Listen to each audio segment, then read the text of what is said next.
based in Australia. And it is really my great pleasure to actually be able to start and commence this fantastic webinar on our most important time of the year, World Refugee Week. We are actually gathered here together from many different parts of Asia, and it is quite exciting to actually see a big group from Thai-Burma border actually joining with Hai Sitako. So welcome, I'm welcoming you all to today's webinar. It's going to be a very interesting webinar.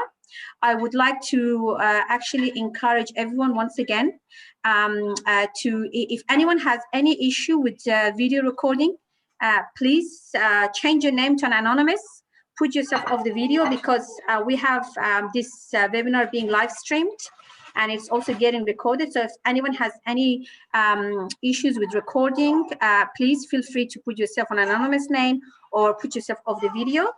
I'm also encouraging everyone to put themselves on mute if you're not speaking. And also for those of you who have probably internet issue, I can suggest that you put yourself off the video. That can also help you with internet connection.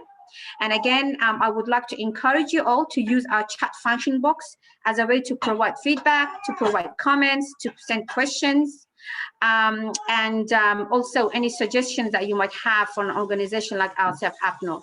So with that, I would like to end it here and call on my colleague Isaac Ibrahim, who is actually based in Malaysia. He's part of the Save of the School initiative, working very actively in supporting education for refugees and asylum seekers in Malaysia. He's also part of the steering committee of APNOR. He's currently being nominated for the chair or person of the Asia Pacific Network of Refugees. And yeah, it is my honor to actually tell him to come on board and give us his opening remarks. So down to you, Isaac. Yeah, thank you, Najiba. Good evening, good afternoon, good morning, everywhere you are in the world. Let me thank to everyone for your time to be here with us today to celebrate World Refugee Day. I'm very pleased to be here to mark World Refugee Day. As most of you already know that in June 20 every year is the day that we celebrate the commemoration of the World Refugee Day everywhere in the world. Before COVID-19 erupted in the world, we used to come together to celebrate with the communities and international NGOs to show the solidarity and the strengthening of the refugees.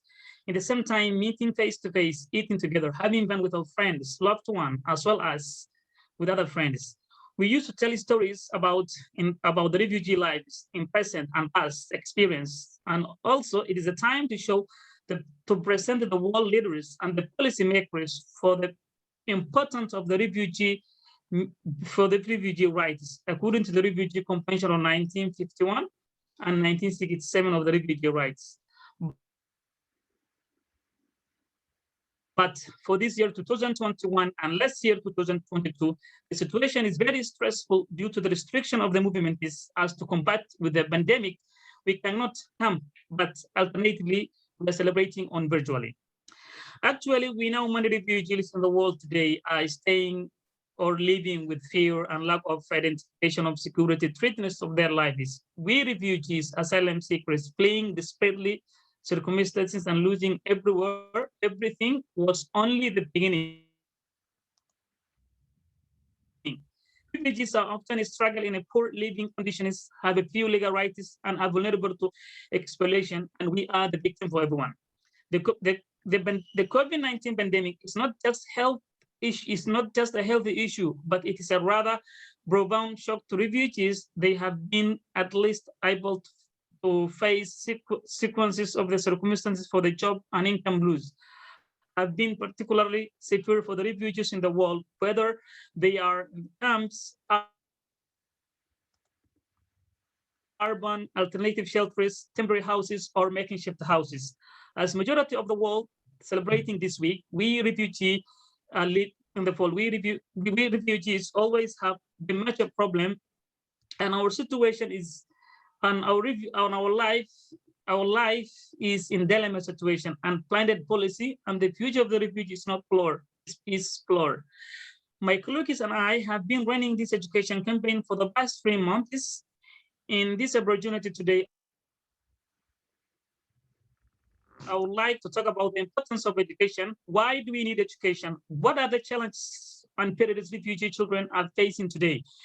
Education is the right for everyone, whether you are a refugee, asylum seeker, poor, or migrant.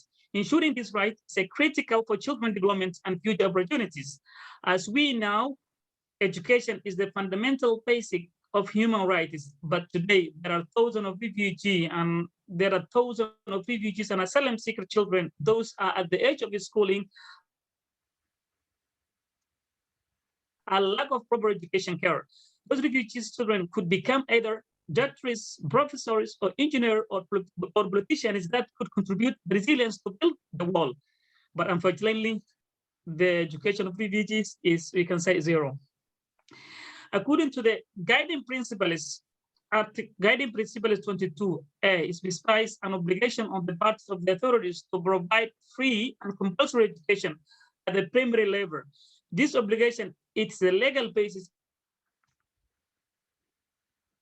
in Article 26.1 of the Universal Declaration of Human Rights, Article 13.2A of International Covenants, ICCR, Article 28.1A of the Child Rights Convention, Article 14 of the American Declaration of Human Rights and Duties of Man, Article of the Convention Against Discrimination in Education.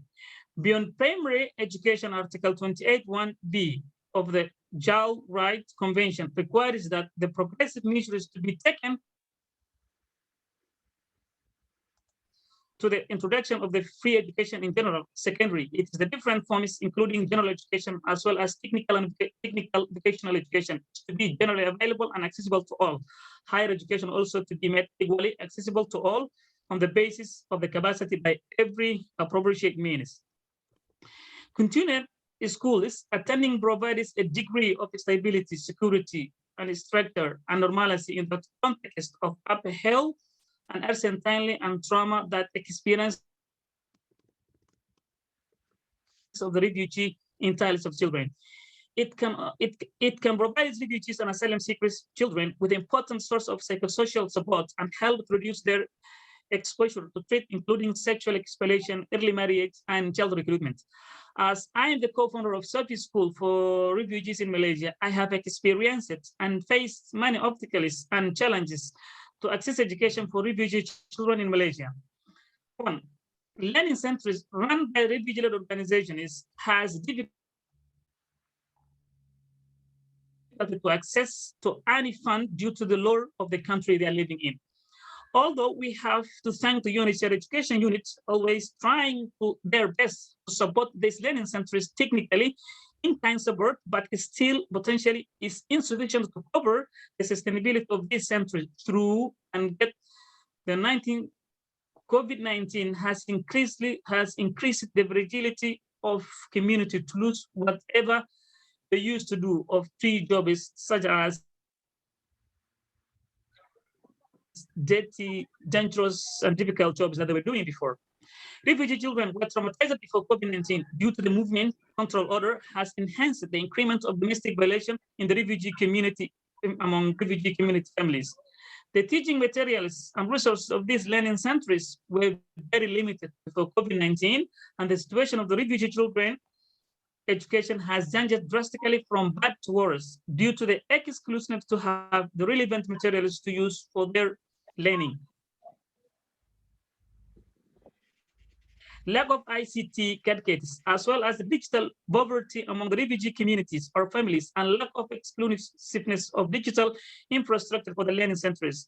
This has caused many students to drop out from the courses that they were pursuing, the lack of accessibility for the internet, and lack of enough space at home, whereby the refugees' parents or guardians are focusing on more livelihood than education for their children. Thanks God, we are able to make our students familiar to use of ICTs for the teaching. Most of the, at least they aware that phone and laptop is not used to play games only, but also tool for learning as well. Lack of accredited certificates. One is they finish the minimum level or grade of learning. This is what makes more disability for our refugee children. And now, thank you very much for your patience. And now I will call on Jiba to give quick intro campaign and play APNOR video. Thank you very much again.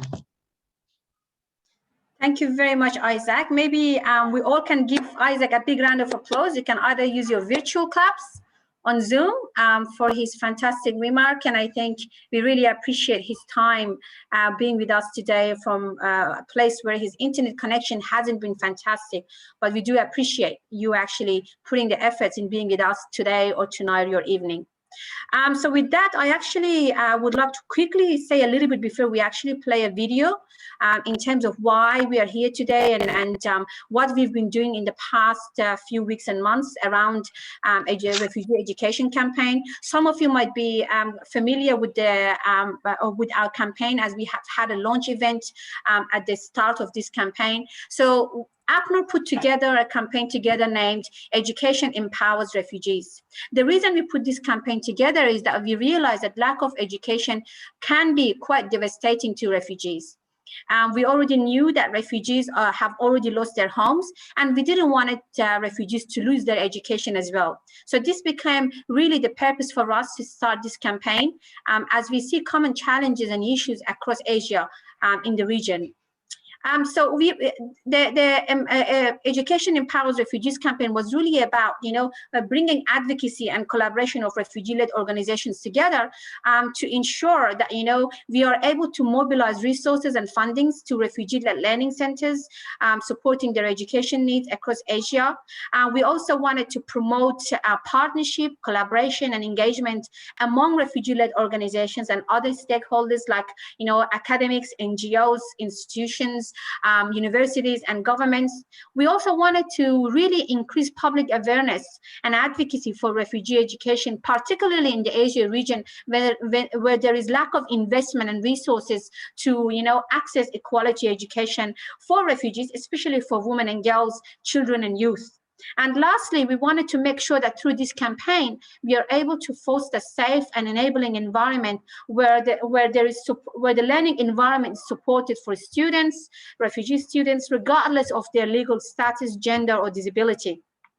So through this campaign, we did few things, and I will tell you very quickly. The first thing that we wanted to do was to amplify refugee voices. And with that, what we've been doing with the support of APNOR Steering Committee, who you are going to hear very soon, is that we went on the ground, like we went to Indonesian Learning Center, which you will hear very soon from Nawid, and we collected stories and voices from actual refugee students in terms of what challenges they're facing with their education. So we were able to produce, weekly videos of refugees across Asia region. We've been able to bring stories and videos from people in Thai Burma border, for instance, people from Cox's Bazar, young people from Malaysia in terms of how they're challenging their education and what kind of recommendation they're actually putting in accessing education. The second thing that we actually did is to have bilateral meetings with NGOs and other stakeholders in terms of how we could engage others and bring much more collaborative efforts in supporting the education for refugees. And that was through calling out for interest in refugee education interest group. So we've been calling out for academics and education institutions like universities to actually join APNOR's Refugee Education Interest Group to have a continuous conversation around the education challenges in the region. And lastly, we've been actually looking at ways of supporting and mobilizing resources and increasing funds, especially for those refugee-led learning centers that haven't been able to look at, how to support their needs because of having no other funds coming to them. And we're going to hear from them again today in our panel that there are refugee-led learning centers, there are refugee-led educational institutions that are having obstacles because they're not having direct funding, to continue their education for the most needy youth, children, women and girls, in countries of asylum like Indonesia, like Malaysia, like Cox's Bazar, like Thai Burma border. So with that, we actually put together a fundraising campaign and asking for people to provide their kind donation as a way to support these learning centers. So this is why the campaign has been put together. We've been quite successful in amplifying the voices of refugees and actually looking and also opening spaces for collaboration. However, our fundraising initiative, which we are going to share the link in the chat box very soon, still requires your support. And we're looking, for those of you who's joining this webinar, to share our fundraising website along with your networks and colleagues, so that we can increase, the donation and take the support back to the most people in need, and those include refugees with education needs. So with that, I actually would like to end it here. I want to have more time for our colleagues and a great panel of speakers that you're going to hear very soon. And before we do that, I actually would like to call on either Masuma or Fergus to actually play the video now for us, which is a small showcase of those voices that I was speaking.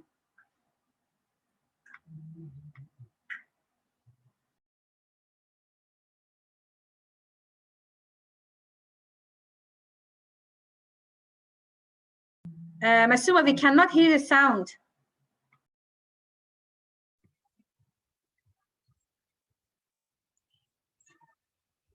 Can you hear it now? No, we can't hear. I think it's very low. No, it's very low. Please, can you make the volume up? Yeah.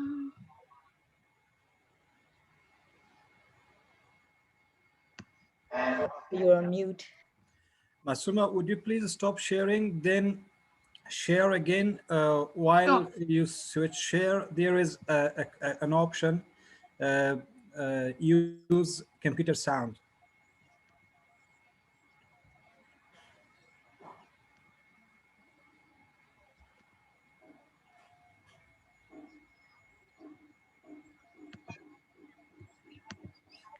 If you want, Masuma, I'll try to open it if you're having difficulty.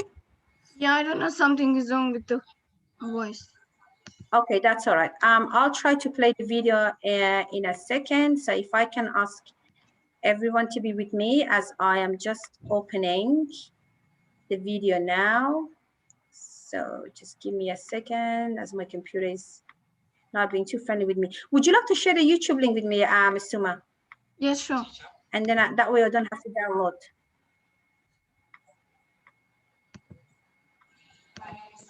So I can just play it instantly. Okay. Sorry guys, I'm just trying to play the video. So be with me here. My computer is not playing on me.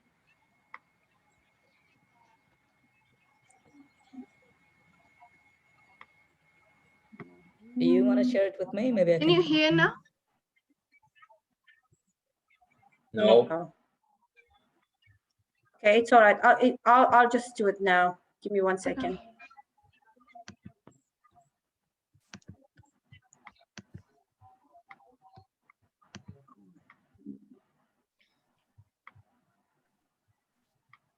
Because the voice is just coming. Maybe what we can do. Yeah. That's all right. Hey, so maybe what I'm going to do as I'm downloading the video, because it is taking a little bit time for me to download.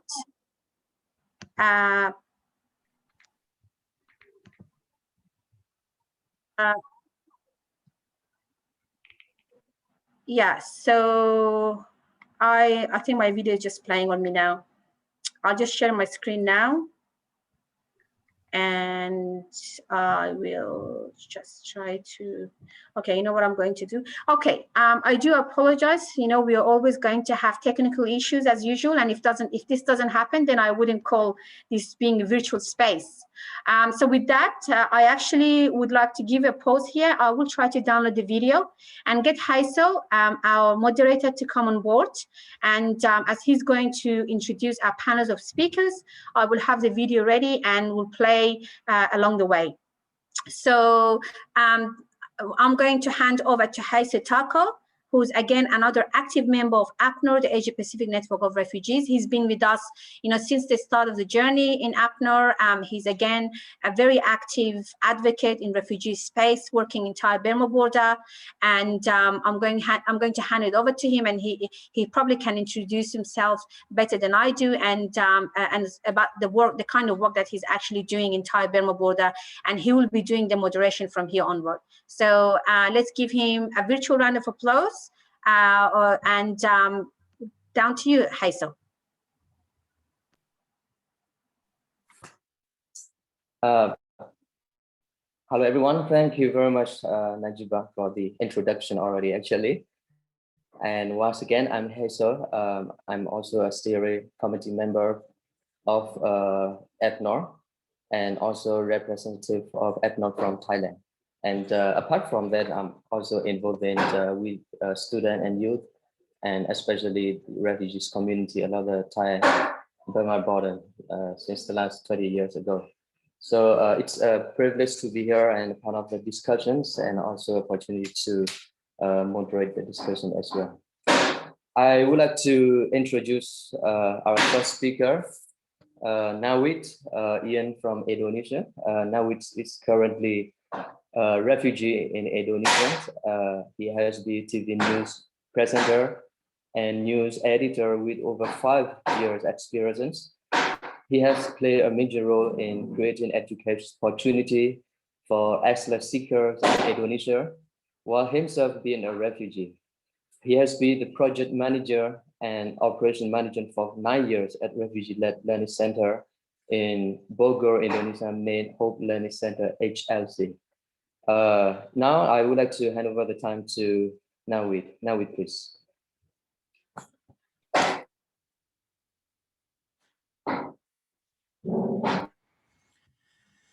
Thank you very much, Aiso. Hello, everyone. Good morning, good afternoon, good evening, everywhere you are. Thank you for giving me this opportunity.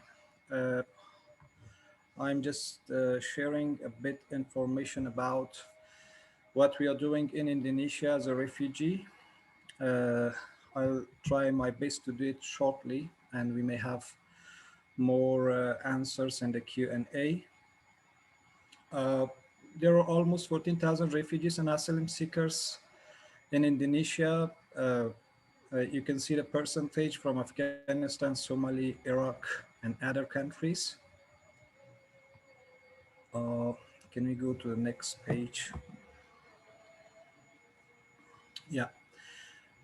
As you may know, Indonesia has not ratified the 1951 convention. That's why refugees are not allowed to work or to go to school or to go to universities. Considering all these restrictions, on 2017, I, with a group of my refugee friends, could establish Hope Learning Center, which is an education center by a refugee for refugees. Hope Learning Center is independent, and it's not depending to any address or organization. Next.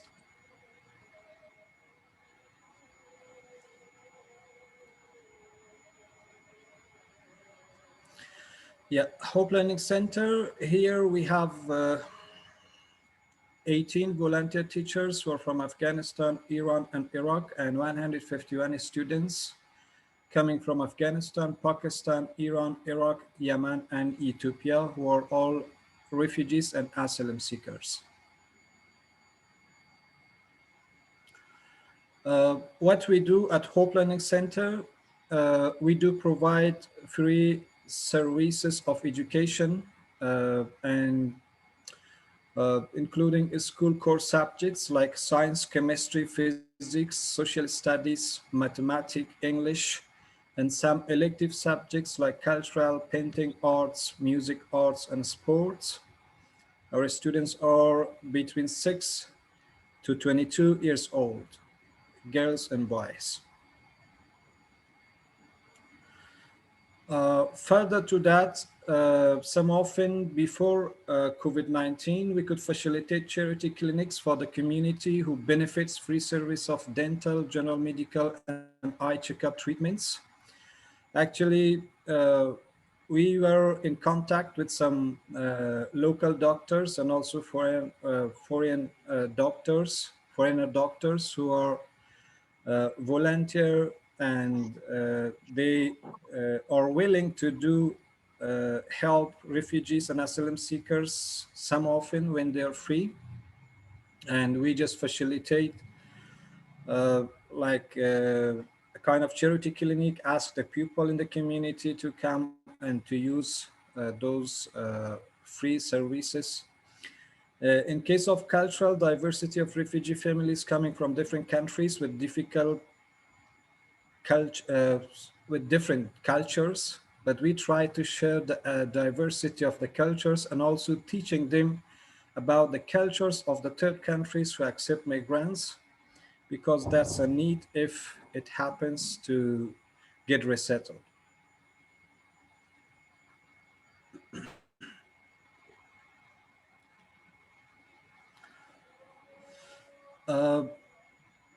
We had some extracurricular activities at HLC. On 2018, we could host Mr. Anil Kumar Nair, the ambassador of Republic of Singapore in Indonesia. As far as Singapore is a neighbor for Indonesia, so we tried to somehow keep in touch with Singapore friends as well, because they are willing to meet and visit the community here.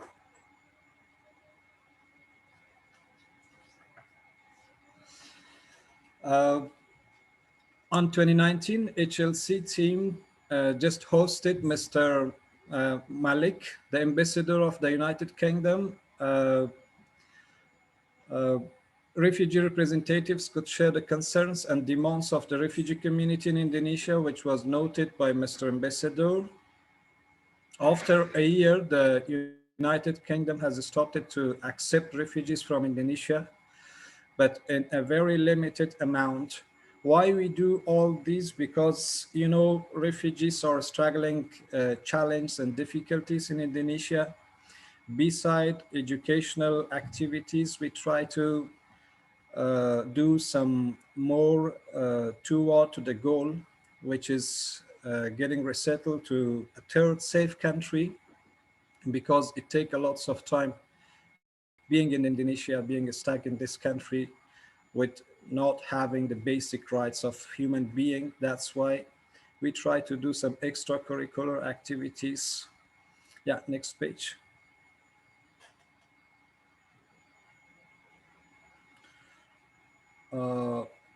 On 2020, fortunately, we got the chance to have Mr. Joseph Donovan, the ambassador of the United States in Indonesia, who came and visited students and refugee community. He has noted all the challenges, concerns, and demands of refugees and promised to pass the notes to the concerned organizations and departments in the USA. So these activities are done by refugees themselves, those volunteer refugees who are stakeholders at Hope Learning Center, which is an independent refugee education center. Next.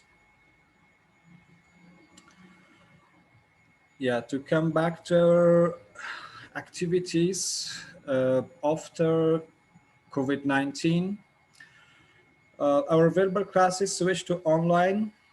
We could spread awareness to the community in different languages, Arabic, Persian, English. And also we could facilitate food ingredients and hygiene kits distribution. So we try to just find some sources to bring their attention. Then they just donated some food ingredients, hygiene kits, face masks, and we did distribute to the families who are involved with HLC, so the refugees and asylum seekers. Next. What are our needs at HLC? Actually, for running the online classes, we are in lack of internet resources. It happened many times that we couldn't find, we just lost our internet. Then we realized that we didn't pay the fee for the internet. The students are in need of iPads. For the online classes, we need a device, iPad or a smartphone to just run the classes. Some of our students are not having their own devices. They have only one at home, which is belong to their father or their mother. When we managed to just send a device of a volunteer teacher for a few days, but it was not continued because everyone just need their device to run their class, the teacher, the students, and some often it happened that the students were in lack of internet. Then we asked them to go to another's house, to their classmate house, to use their internet. But you know that that's a kind of restriction, a kind of challenge for the students. They can do that for a few days, but not for all the time. And the families are in need of food and hygiene kits. Actually, some refugee families, among our students, the parents had some kind of contracts overseas. Some people were supporting them before COVID-19. They had a kind of contract. For example, the family who are using the supports, they may resettle to a third country in the future after 10 years, 12 years being stuck in the host country in Indonesia. Then there was a hope for them to reimburse those amounts that they got loan from the person. But after COVID-19, as you know, everyone just went to lockdown. Their supporters from overseas couldn't continue to keep supporting them. So that's why the refugees here are in need of food and hygiene kits. Since refugees are restricted in Indonesia and are not able to have bank account and to launch fundraising, HLC team trusted APNOR and I, as an APNOR issuing committee member and co-founder and director at HLC, kindly requesting the donors to keep supporting us so we can continue to provide free services for the refugees communities in Indonesia.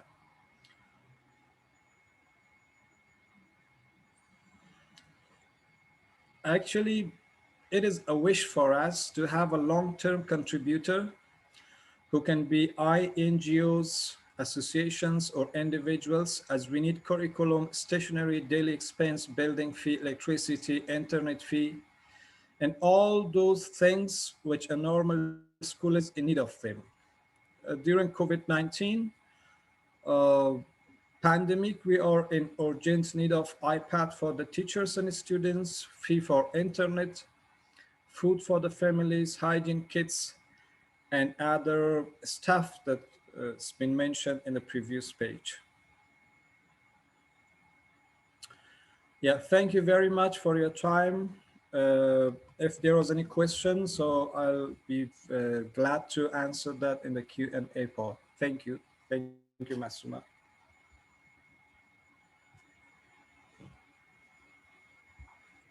Thank you very much, Nawid. That's excellent presentations. And also thank you for sharing the about your work and your excellent work in the, with the refugee educations. Thank you once again. And before we go to the next speaker, I also would like to ask our audience if you have any questions or inputs or any comments, just feel free to write in the chat box. And we have a special sections where we will be taking questions and answers after all our speaker has spoken. And our next speaker is Hazar Tammy Sudin from New Zealand, and probably someone, I don't need a lot of introductions. And Hazar is a human rights defender and Rohingya activist for gender equality, child marriage, LGBTIQ, refugee, and statelessness. And while Hazar works in Malaysia, he as a refugee from 2011 until early 2019, she worked with the refugees community to support survivors of SGBV and child marriage.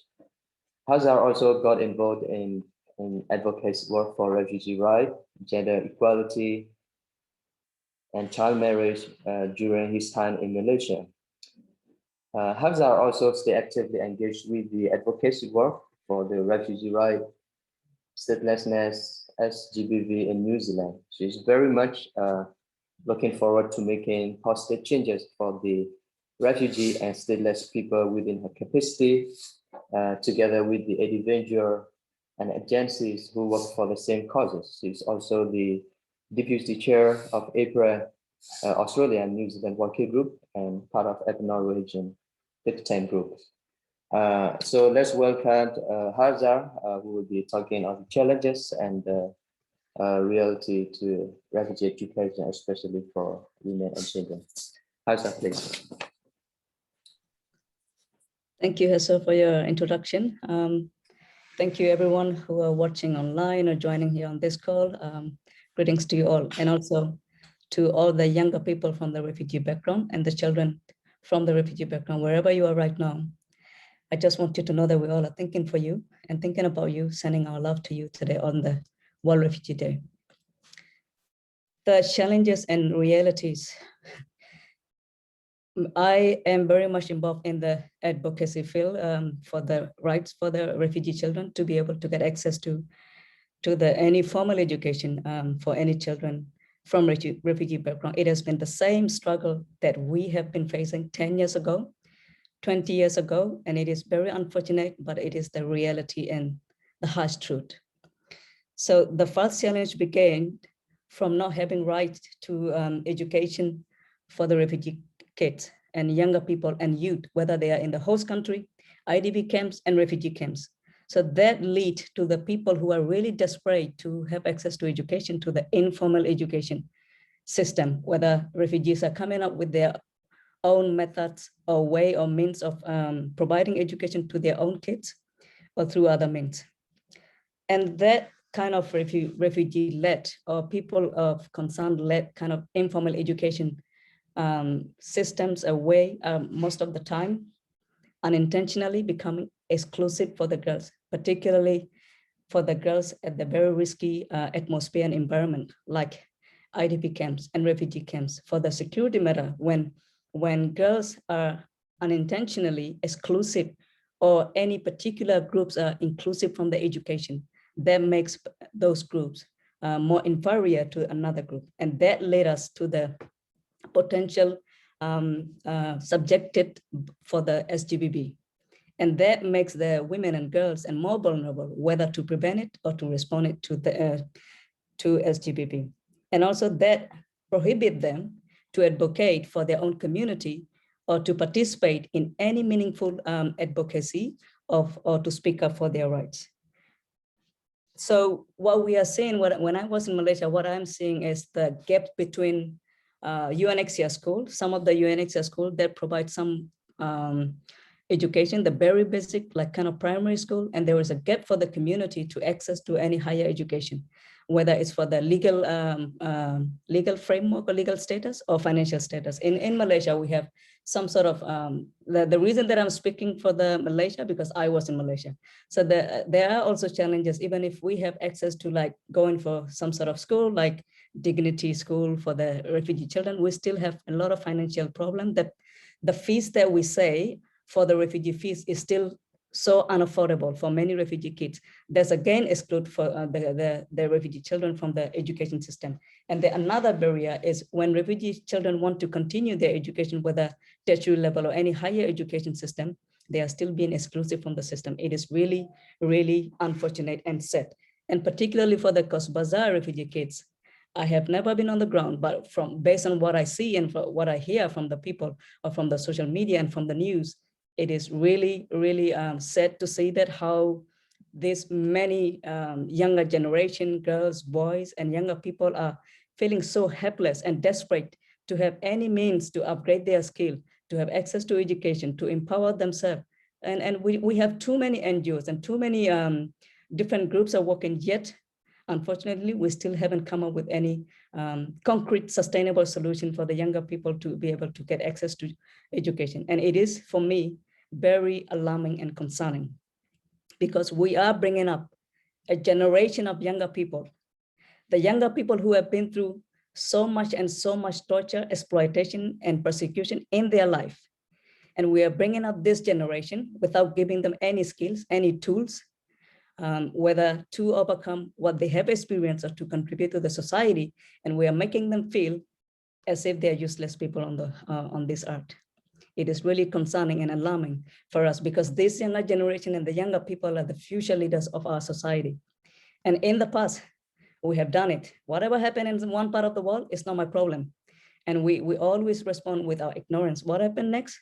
Everyone from the society get affected. The negative impact is not the positive. And COVID is a very good example. When there is something terrible happen, it doesn't leave anybody.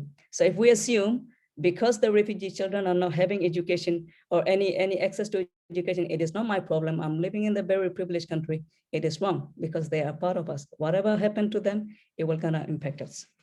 So what I see is that the things that we could do and we can potentially do is, one of the things is the education campaign that APNOR has started. You can empower us in the work that we do, and you can also empower the refugee-led informal education means, whether it's from Cox's Bazar, it's from Indonesia, in Malaysia. We really need to empower them, and also we need to create a safe space and a safe platforms and inclusive education means for everyone, so that they can access for education, whether it's girls, boys, LGBTQI community, people with disability. Because without education, I do not see how we can make refugee participation meaningful and make them a part of important coming up for the solution and consulting and being a part of this resolving refugee issues. So if we really want to make it possible, the meaningful participation of refugee in resolving refugee crisis, we have to start looking at the education, and we have to start thinking about the way how we frame how refugees should be seen in coming up with the solution for education. And also one of the things that I would like to highlight is that the vision that we have, whether among the organization or individual groups, we need to get over with this. And this is the time for us to share our expertise, our knowledge, our resources together to see how we can make it possible for the refugee children from diverse and different backgrounds to be able to get access to education. And the last thing that I would like to mention is, now we are in 2021. We've been talking about refugee issues for 50 decades, 60 decades. And now where we are, we now have about 80.2 million forcibly displaced people, 26 million refugees, and half of them are minor, the younger people.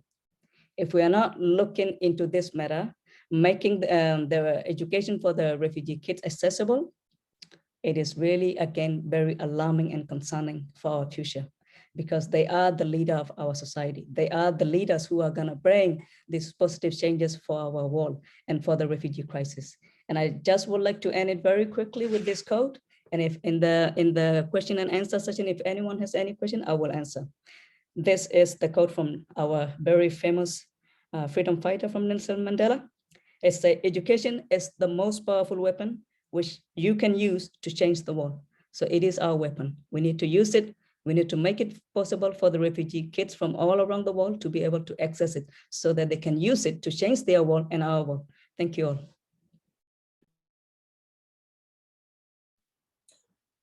Thank you very much, Harsa, for the excellent presentations and most importantly for your commitment toward the refugee communities in general.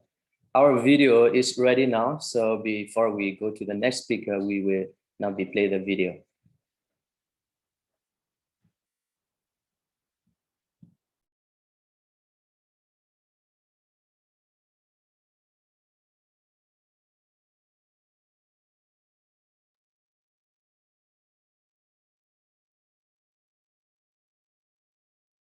Hello everyone, my name is Sahil. I'm from Afghanistan and I'm 11 years old. I wish I could have a house that is closer to school so that I could come to school more easily. My name is Belisan. I'm from Ethiopia. I'm 14 years old. I'm the student of HLC. I enjoy studying and having fun with my friends.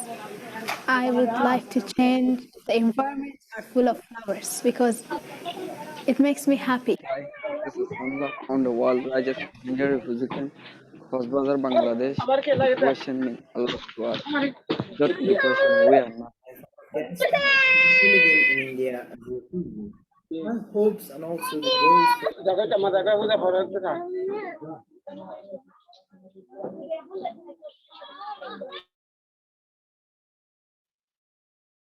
the future is to continue my education, studies, to develop my native talents.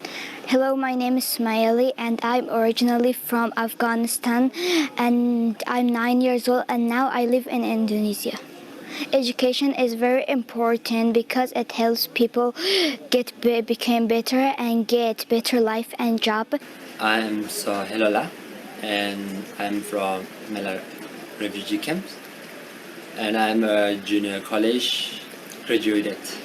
We don't have too many opportunities to become someone greater in the future, and I think education is the only way of being a successful person and achieve your dreams.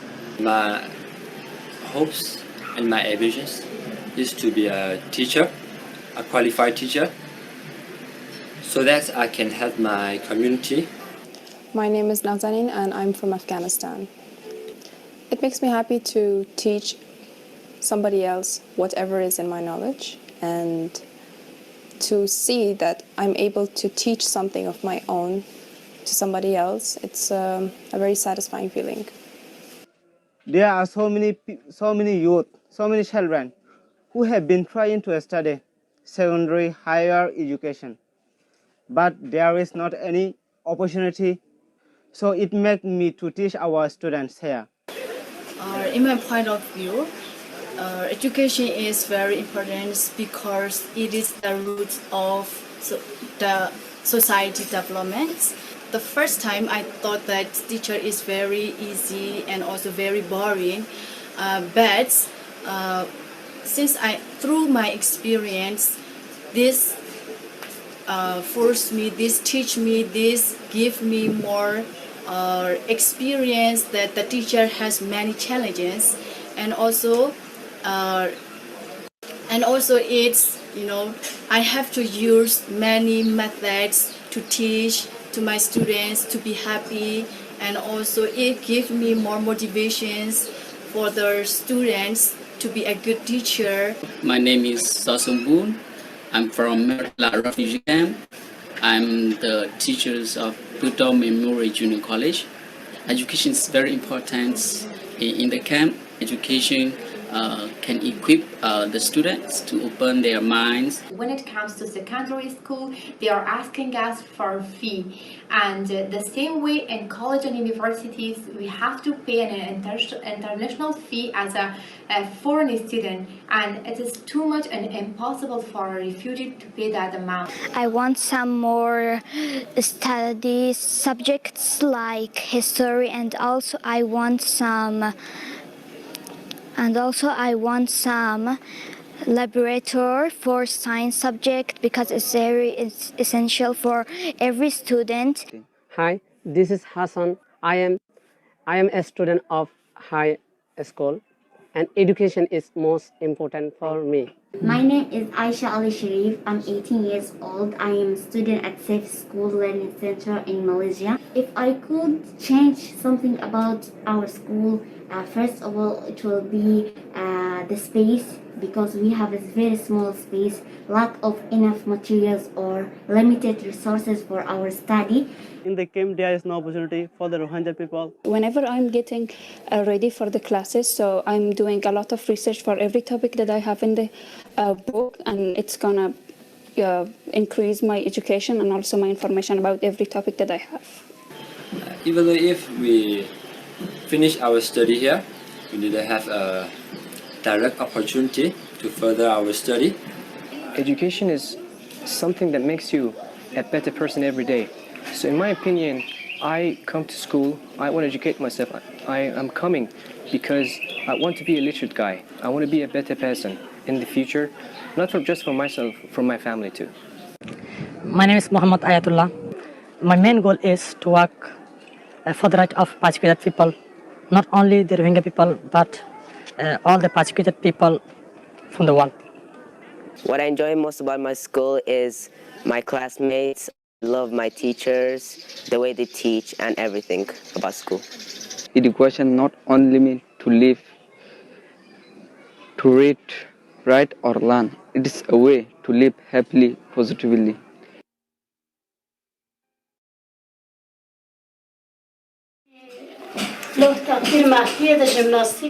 It's Mahdi's certificate in first year of gymnastics. He worked gymnastics in Iran. This is the certificate of the second year. This is the language certificate from Iran. This is a certificate which he participated in robotic competition and he got second position. I would like to say that not only for refugees, but for all human beings, education is the most important thing. Like everyone, refugees are actually in extreme need of education too. If anyone can give us any opportunity in the camp, will be good for the future. Thank you. Thank you so much.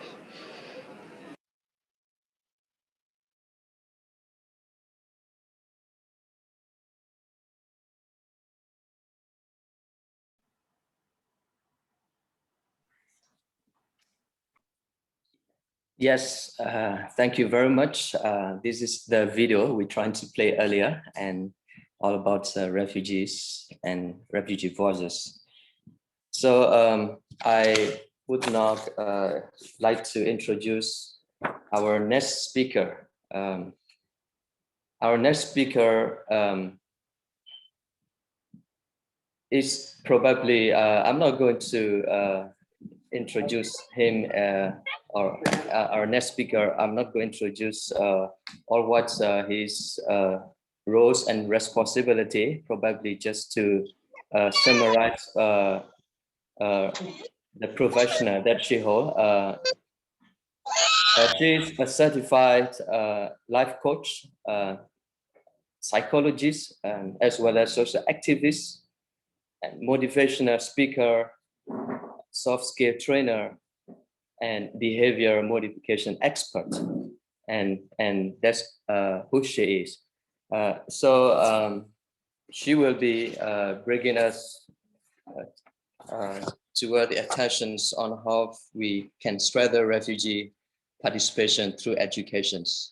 I would like to now invite Humera Said, please. Hello guys, good afternoon, good evening, whatever the time is at your place. So thank you very much for introducing me, and thank you APNOR for giving me this opportunity to speak to you all.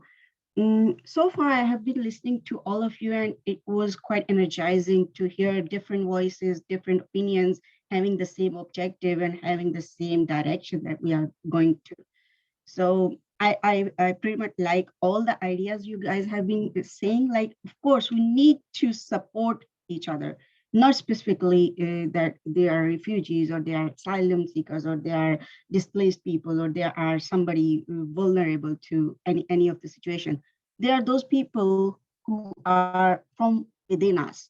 So if we just consider, for example, I have been listening to many of the videos and point of views about Malaysia. So what if we find many of the Malaysians being refugees to other countries? So how would we tell them like they are refugees into other countries, but Malaysia is supporting so many other refugees? It's just an example, just because I have been listening to these examples. My point is, instead of like categorizing them being somebody not from us, why don't we just speak about them like they are from us, they are from within us, and they can live with us as an inclusive society. So once my mother used to say that, like, if we give somebody something, or if we support somebody with something, eventually sometime and we'll be needing something, somebody will help us. So it's just a reciprocal thing. If we support somebody in future, sometimes some way when we need some kind of help, we'll definitely receive from him with some invisible hands. So my point is this, that let's talk about being inclusive, not specifying this is somebody who is refugee, this is somebody who is asylum seeker. Let's polarize the people of every country, every society, that we are together. We are living in the same environment. We are living in the same country. We are living with the same circumstances. Just status is different. Refugee is our status. Refugee is not our identity. Refugee is not what we are. We are, I'm Humaira, I'm Masuma, I'm Najiba, I'm the one who has like education, who has a background, who has a dignity. So let's like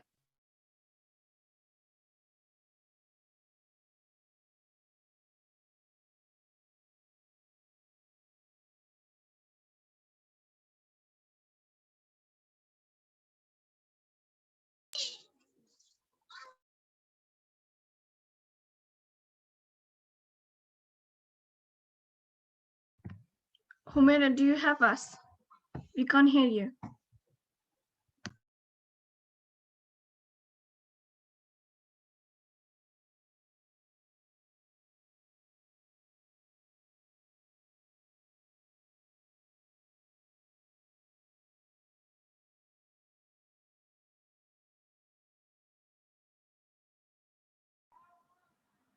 Humaira, we've lost your voice. I'm not too sure whether it is your internet connection. And if it makes it easier, you can actually put yourself off the video, which will speed up the internet for you.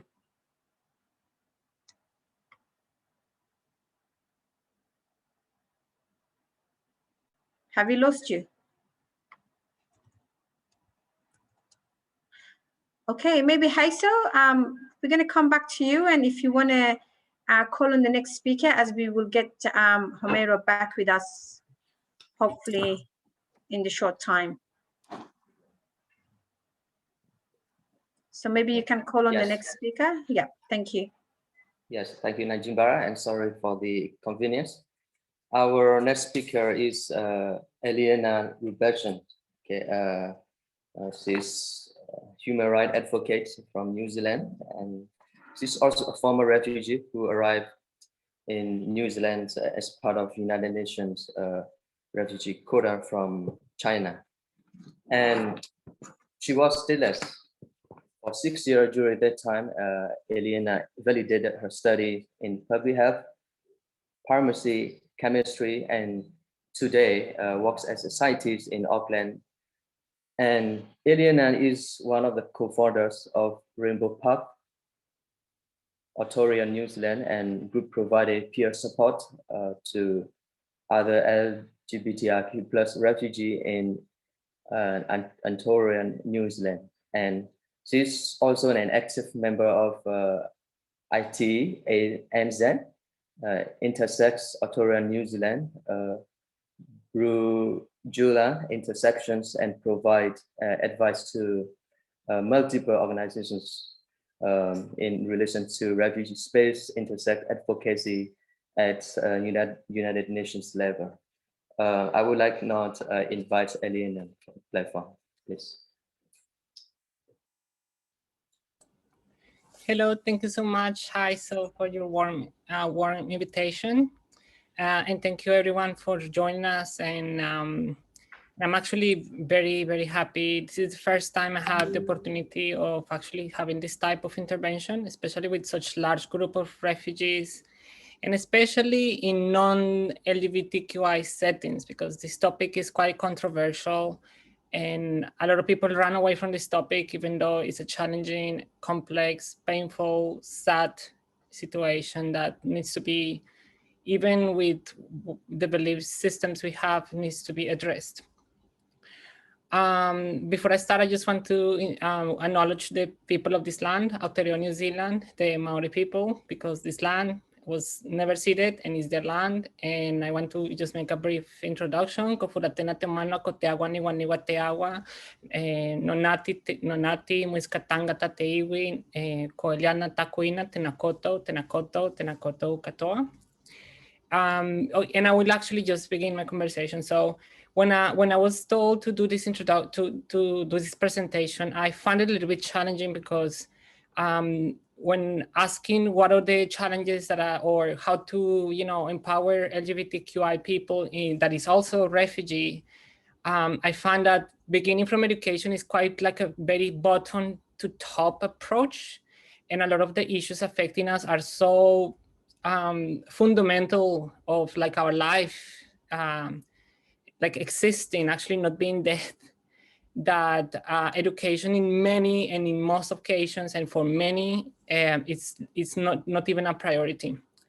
Education often comes at the top of a pyramid of Maxwell as a priority that, or as something that provides self-realization. But when you are starving or like not having a possibility to eat or being persecuted and facing death, then, the self-realization is not a priority. And actually, my refugee journey began as I attempted to study. So I actually wanted to continue my education on infectious diseases in Taiwan.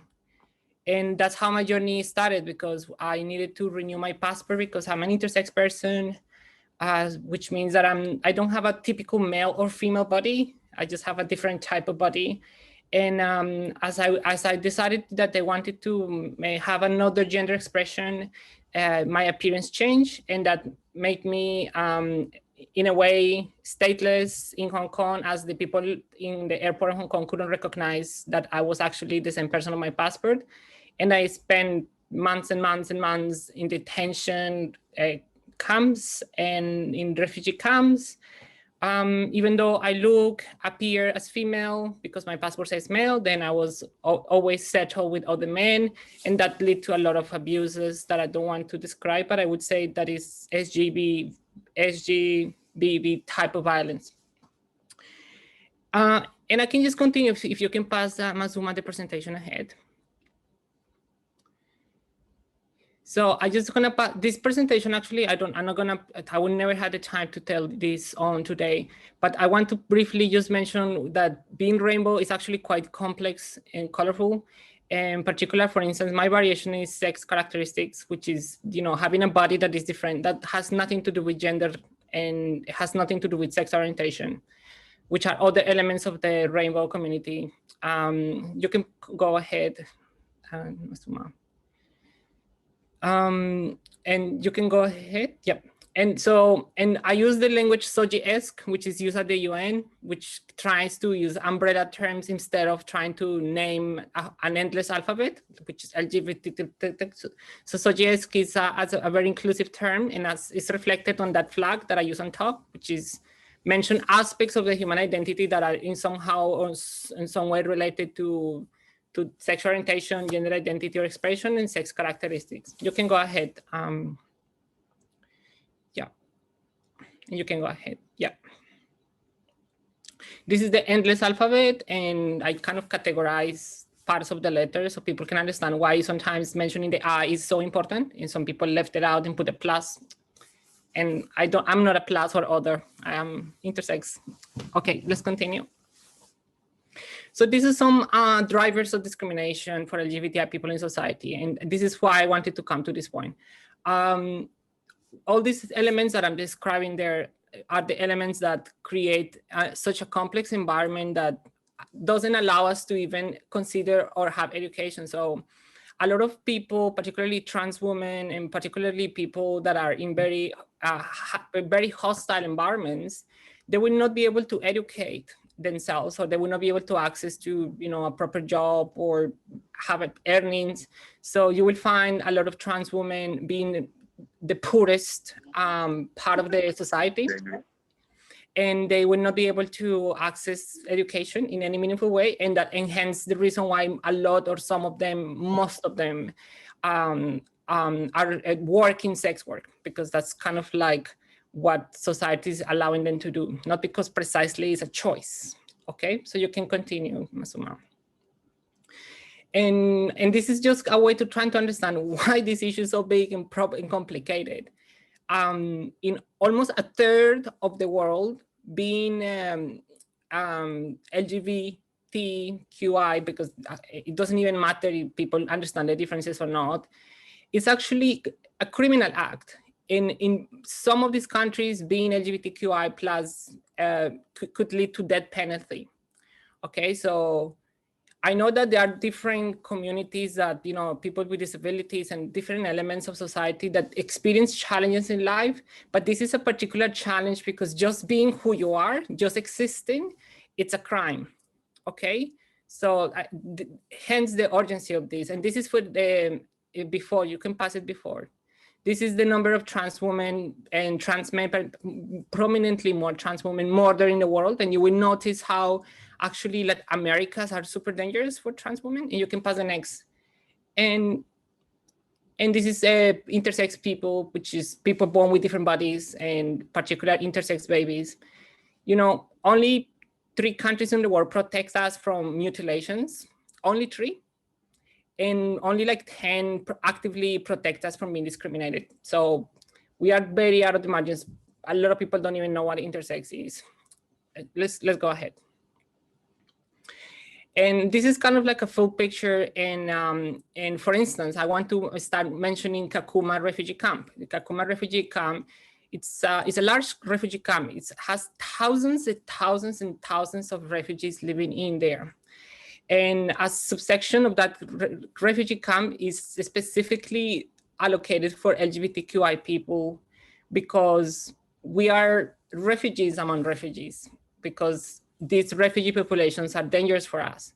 And actually in this camp, many LGBTQI people have been murdered in the most horrendous possible ways you can imagine.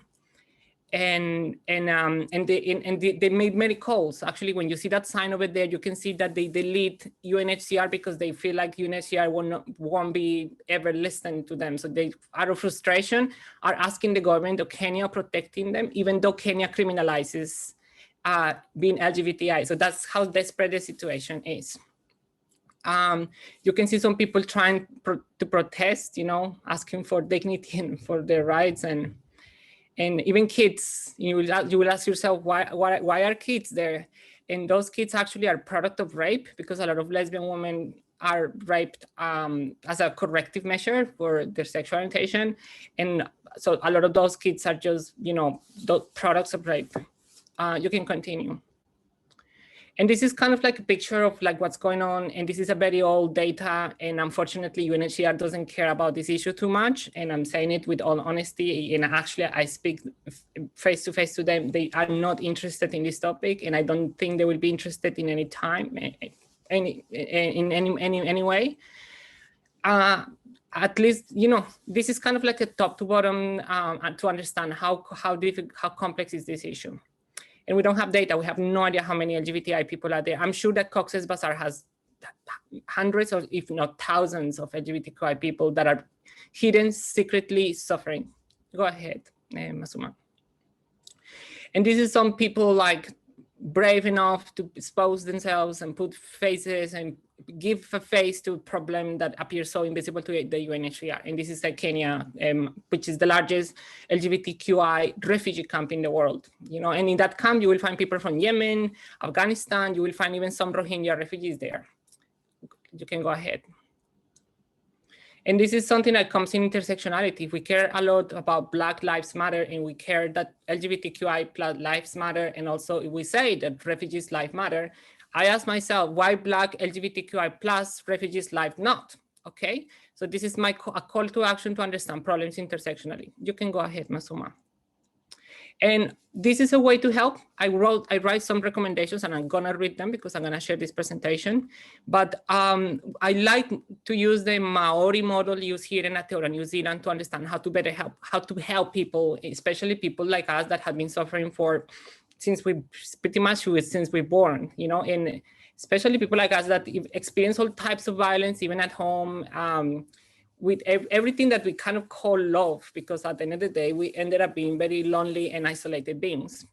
And this model, the Te Wheru Whare or the Tapa Wha of Haora, it's a very good model that I don't have the time to discuss, but I can just introduce for you so you can understand how, it's more about healing, and healing in multi dimensions, not just focus on one aspect of healing, because we are complex human beings, and as human beings, we have different aspects that need healing. Let's go ahead. And this is what I wanted to come to this point. I wanted to display this pyramid of needs. So physiological, safety, belongingness, love, esteem, needs, and self-realization. Education comes in that end, which is that end. Once you educate someone, then actually the pyramid inverts. And this is when you engage, when you are influenced, and you become a leader, okay? That's like, they call it the inverted version of the Maxwell pyramid of needs. How can we ask an LGBTQI person to pass from that purple to be a leader if that person right now is running away from a government and is actively looking to kill him, her, or them, okay? And there's many things that, we understand religion is important. We understand aspects of us, our language, where we come from, what we are as like our profession, education. But then you will notice, and this is not something that I made up, this is academics that speak about this.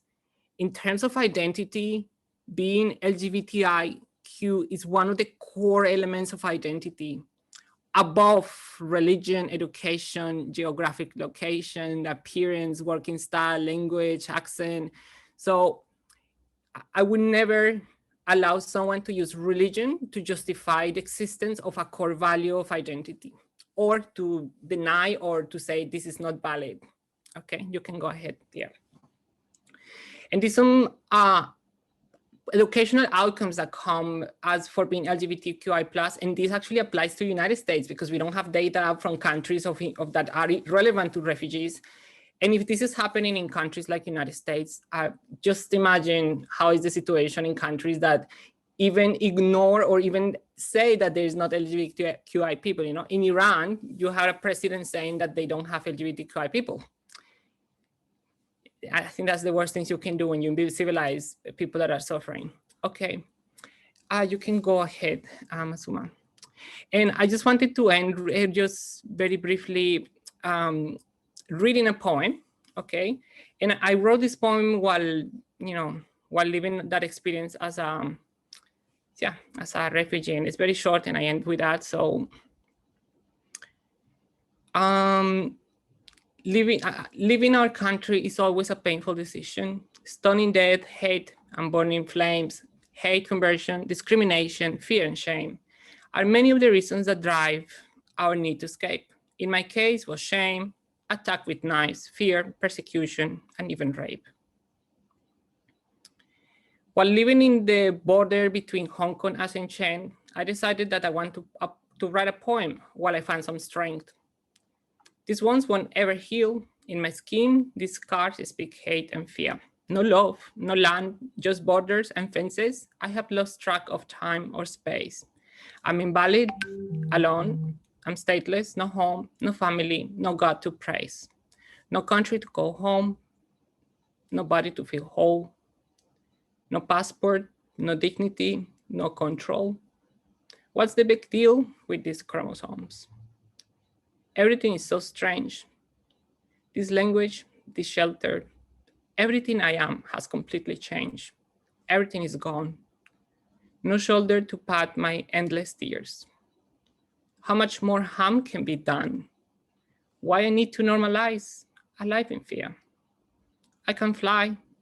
I want to drown myself in these sorrows. I can breathe. There's no tomorrow. How can I forget the pain that visceral hate was my vulnerable soul an invitation to rape? Isn't existence the only valid way of existing? I might not be male nor female, but I'm human. I bleed. I feel. But they took everything I could possibly be. They stole and mutilated my dignity, my soul, my mind. What's wrong with humankind? I've lost everything, even the fear to die. Thank you. Thank you so much.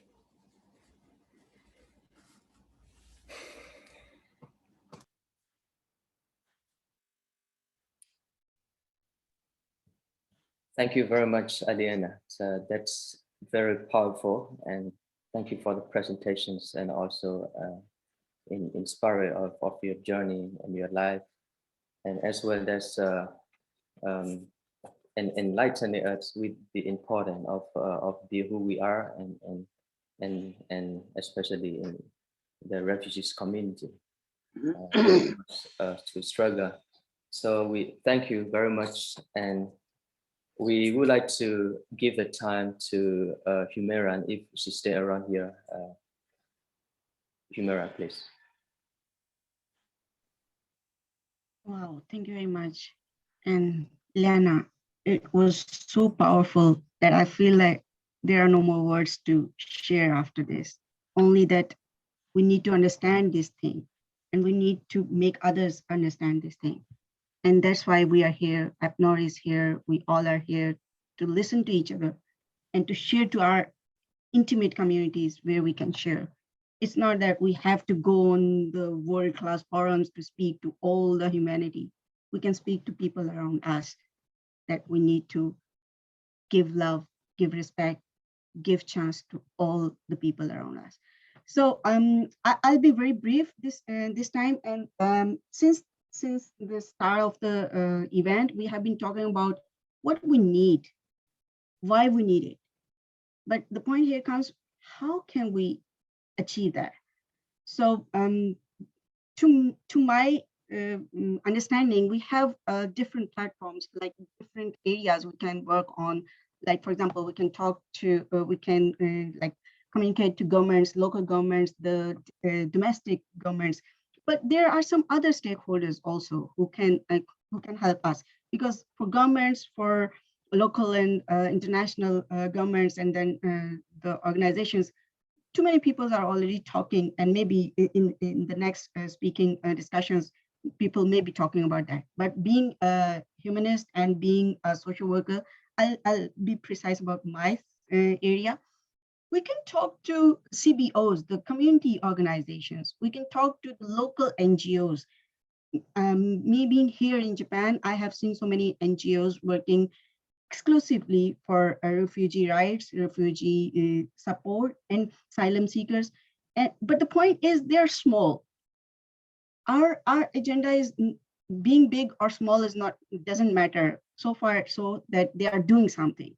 So we need to give whatever we have in our hand, the skill we have, the resource we have, or the talent we have, whatever we have, we need to give it to others. At Dochter Foundation, my organization, we always say that we don't ask for donations. Do not give donations to us. Just give us your skill, give us your time, quality time, and let's educate others around us that you also have kind of skills. Let's educate others around us. So like this chain of positivity that we need to spread. So my point is, we have the CBOs and NPOs who are already working. We just need to go to them. Already you are doing this, wonderful. We need your support in this sector also. We have the asylum seekers, we have the refugees who need our support, who need our help, who need our kindness, our love.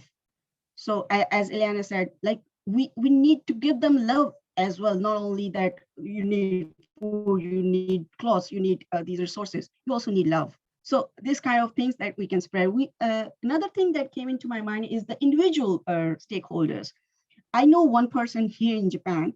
He is 65 years old, he's public servant, and he's doing all his life one single job, and he's very, very much satisfied with his life. What he was doing was a hidden part of him.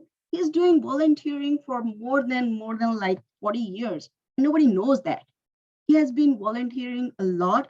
He had resources, he had money, and he was donating that money in a sense that he was educating people, he was supporting people in different scenarios.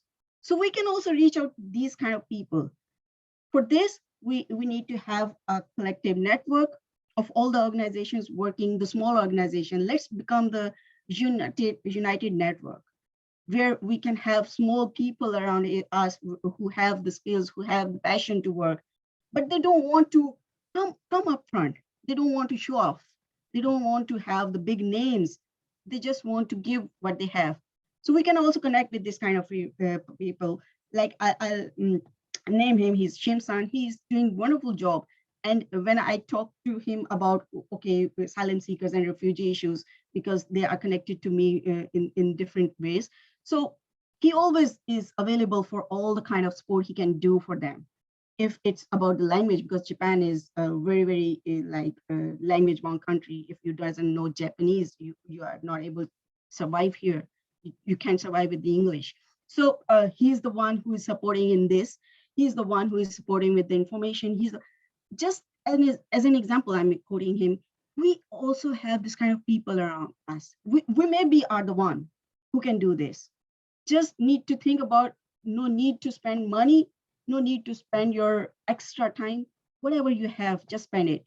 Whatever the skill, whatever the knowledge that you have, spend it for the people around you. So I'll definitely focus on, again, this point that individual stakeholders, the NGOs, the NPOs that are working around us, they can be a very rich source of spreading the awareness, spreading the support, and supporting the people around us with refugee status. I won't say refugee people. They are not the refugee people. They have the status of a refugee or the asylum seeker. They are the people like us. They have talents, they have education, they have passion. So this is what I need to say, and I'll conclude my lines after Lena. I'll again say that I don't have enough words to motivate you guys. If you are not motivated with her speech, you can be motivated. So just say to yourself that we have this energy, we have this passion, we have this interest to work together, connect to each other and get information from each other, and let's do whatever we can. And in the end, I'll just give my personal interest to Hope Foundation, Hope Learning Center. You guys are doing a wonderful job. My offer for tonight here is, if you guys have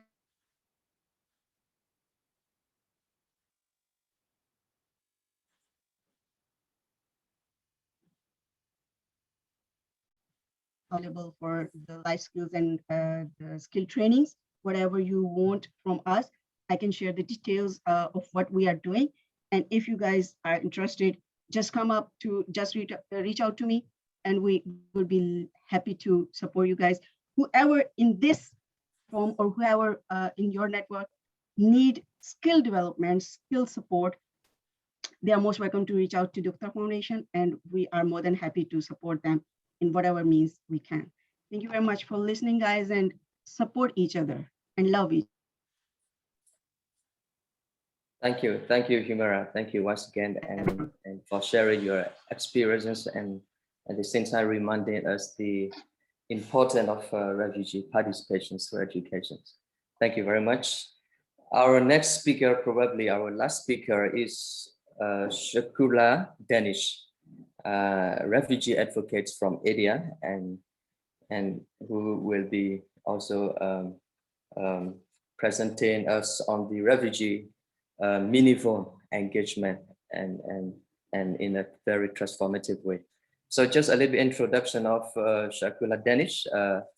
He's from Afghanistan, and he has more than 17 years of working experience with national and international organizations, including the Afghan Independent Human Rights Commission. And he has a good competency, technical proficiency in administration, human resources, financial management, and develop a strategic and action plan. And since last 3 years, besides his professional activities, he works and advocates for refugees, and he is one of the elected Afghan refugee representatives in New Delhi, India. So let's welcome Shakula Danish, please.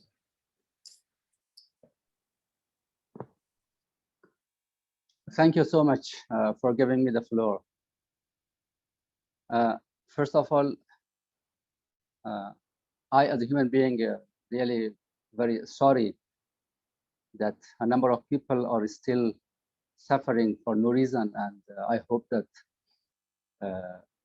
human beings are still breathing, that people like Elena are not suffering anymore. So really, I'm feeling very bad for that. So anyway, this is how life is going on, but still I think we have to stand together and we have to fight against all this injustice. And thank you so much for the introduction of me. So my name is Shukrullah Danish. I am, as he introduced me, so I'm one of the elected representative of Afghan refugees in Delhi.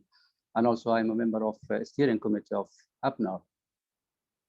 So thank you so much for everybody. And also I hope that for the time that we are together, we should understand each other, and also we should have a good conclusion, at least that we should get a push to our goals. The topic which is related to me that I should speak on that is that what the need is to be changed to make the refugees instruction meaningful and transformative.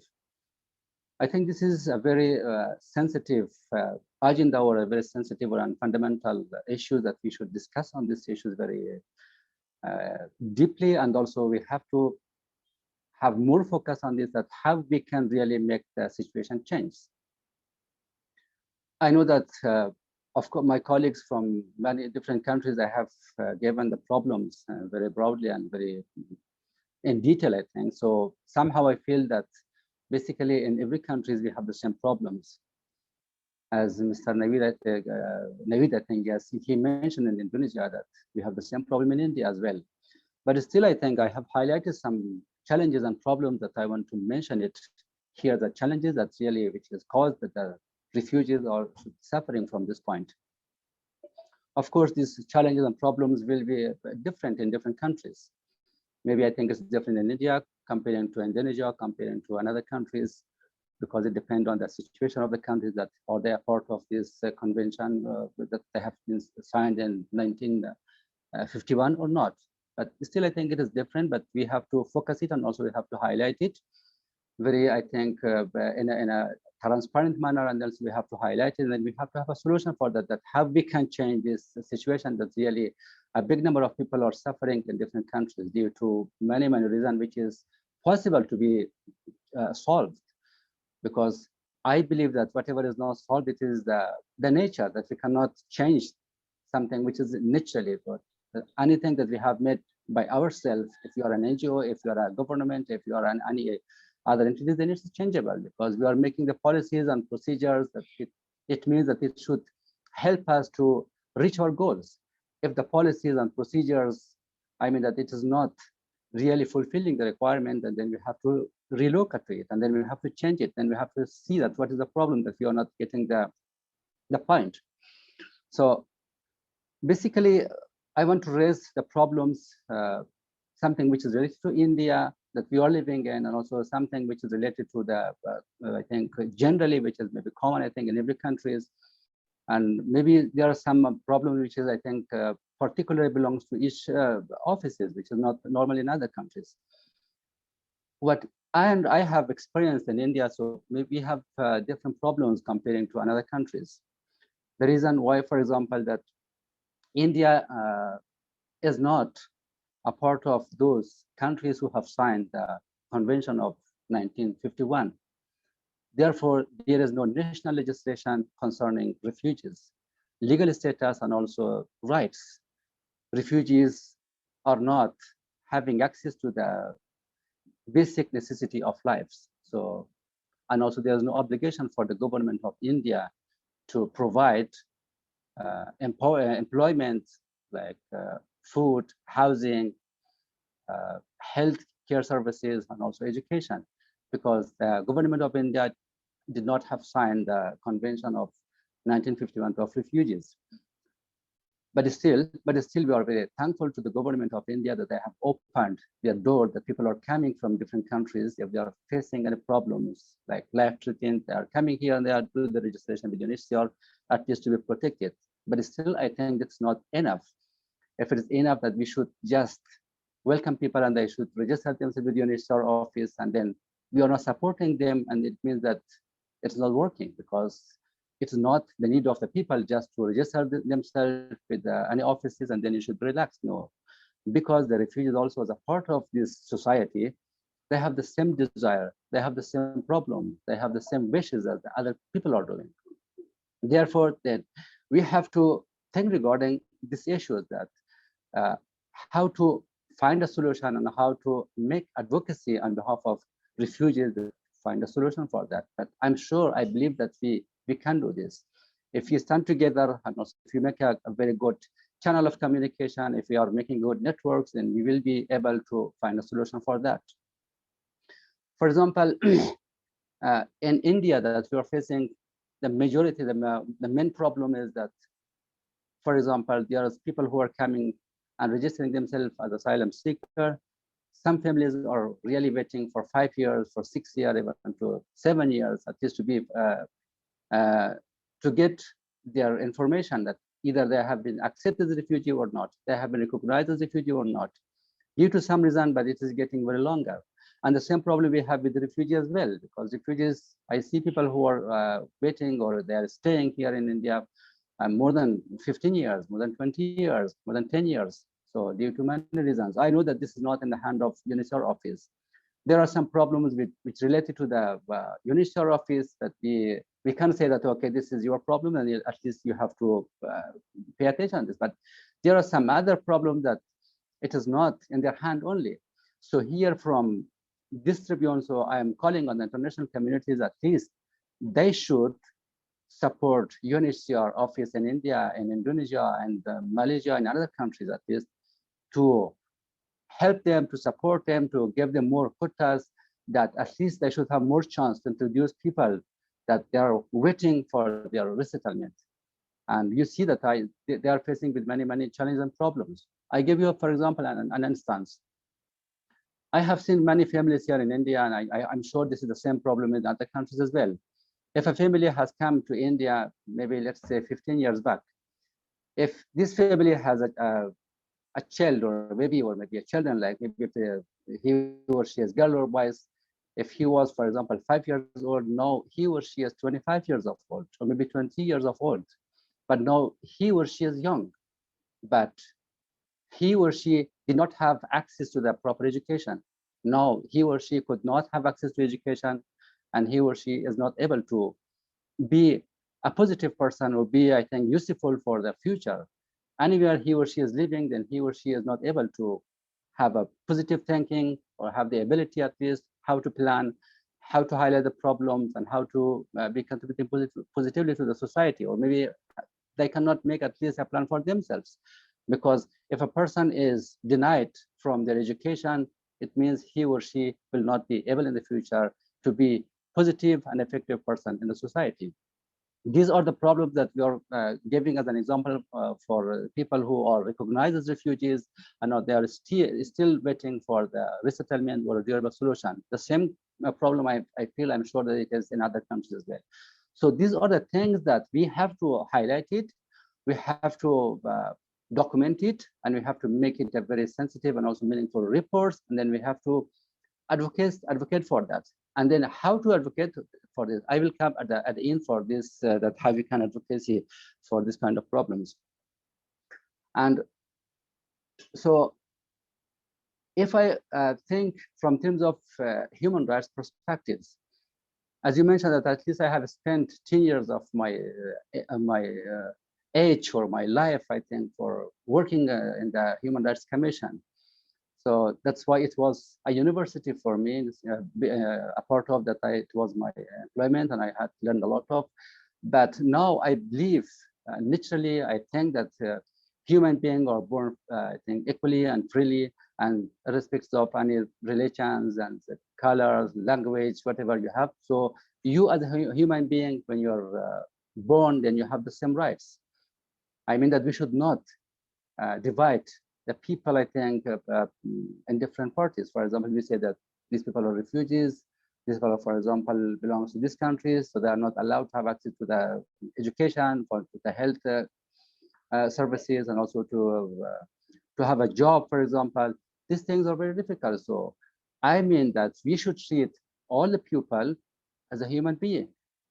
When we say human being, it means that there's no difference that he or she is refugees or maybe asylum seekers or maybe I think the local people.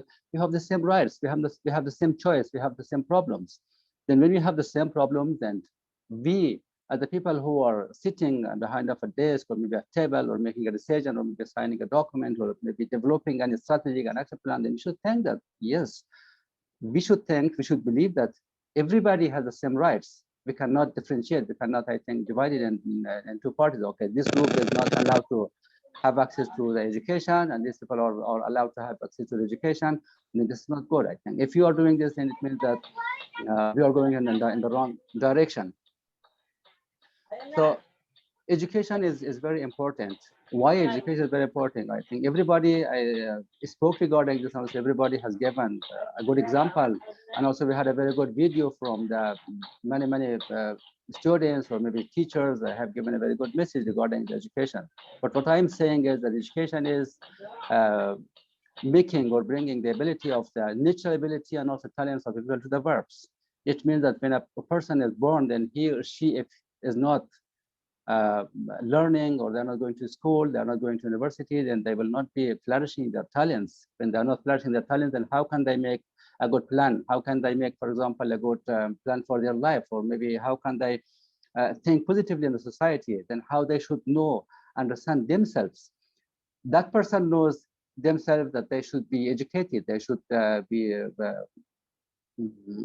think, be allowed to go to the university, to go to the schools, and also they have to allowed to work and everything like this. And other majority problem is that I'm sure there is the same problem also in Indonesia and other countries as well. People who are called refugees are not allowed to work.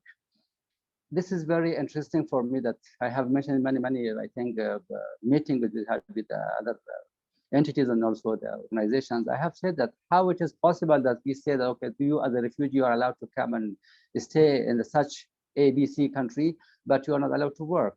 What does it mean? It means that we are not feeling and we are not understanding the problem of a refugee. A refugee has the same needs of basic life.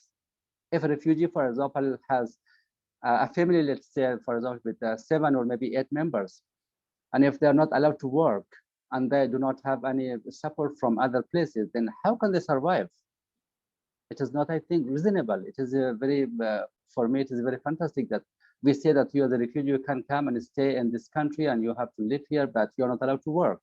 What does it mean? It means that we are somehow making them more tidy, that somehow he or she will be facing with mental problems, he or she will be facing with many other challenges and family problems, so they will not be able to find something for to buy clothes for their children. They will not be able to find, for example, financial support to purchase for them some food, fruits, and also to pay their fee.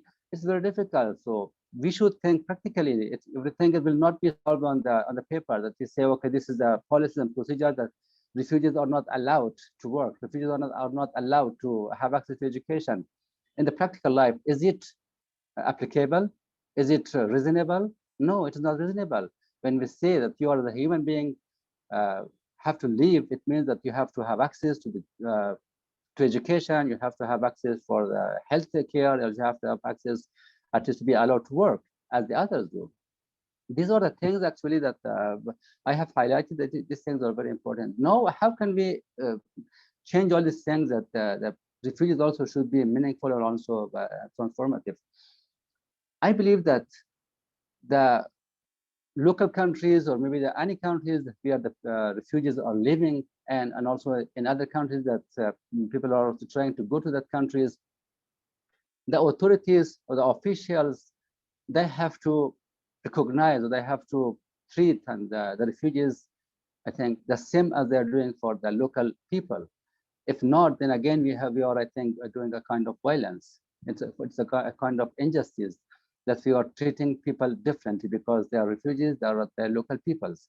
Because the refugees who are living in a society, they have impact. Maybe it is positive impact, or maybe it is negative impact. What I'm saying, that the people who are coming as a refugee, are living in the A countries, I think it has a lot of positive impacts. For example, how nice it is that if you have different people with different culture, with different thinking, with different experience, and they're getting together, they're talking with each other, they're sharing their knowledge, they're sharing their experience, they're sharing their culture. It becomes a very meaningful life, because what is in my mind, maybe it's not in other minds. Maybe whatever you're thinking, for example, A person, maybe the B person is not thinking about that. When we are mixing all this different culture, different knowledge, and different experience, and also different believing, so lives become more beautiful. That's why I'm sure that refugees have positive impacts in any society where they will live in the future. But this is possible only if they have access to all public services provided by the government. Otherwise, will have negative impact. What is the negative impact? For example, if you are living in a small village and there are, let's say, for example, 100 families are living in that village.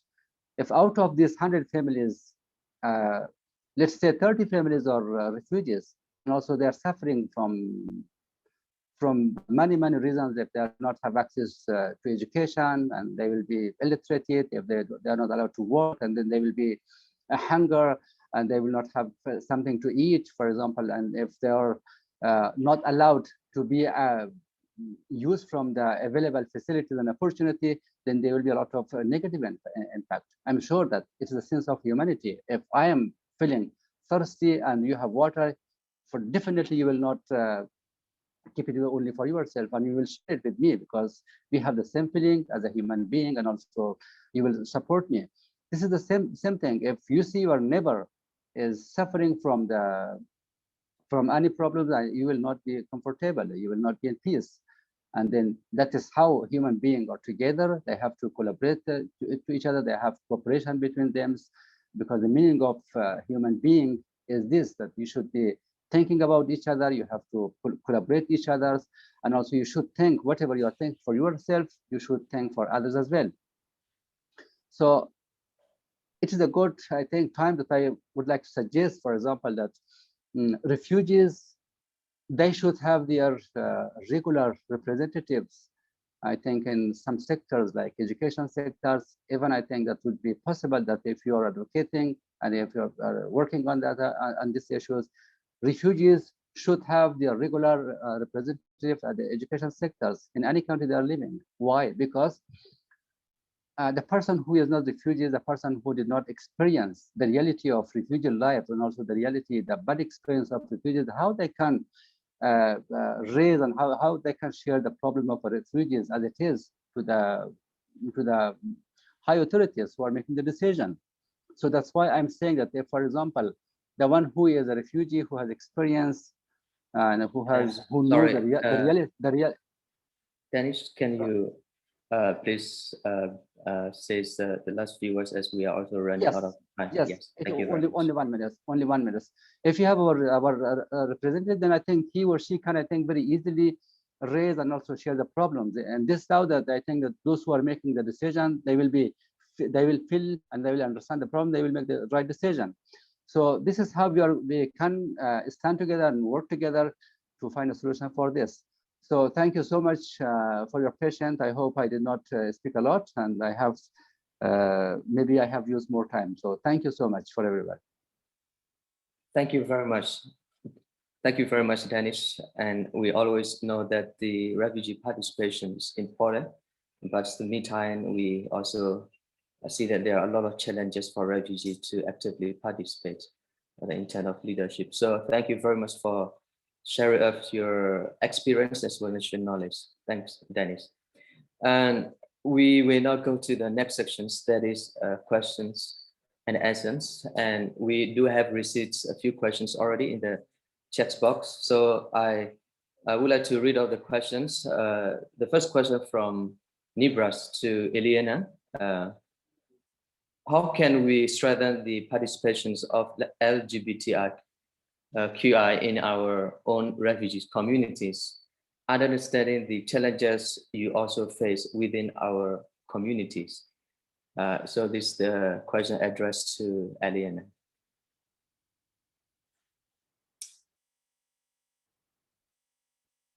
All right, sorry. So first, thank you so much for that question. And I want to also say thank you to all the comments that I received after making my presentation. They are really beautiful. And I didn't imagine that maybe my presentation is going to be welcomed this way.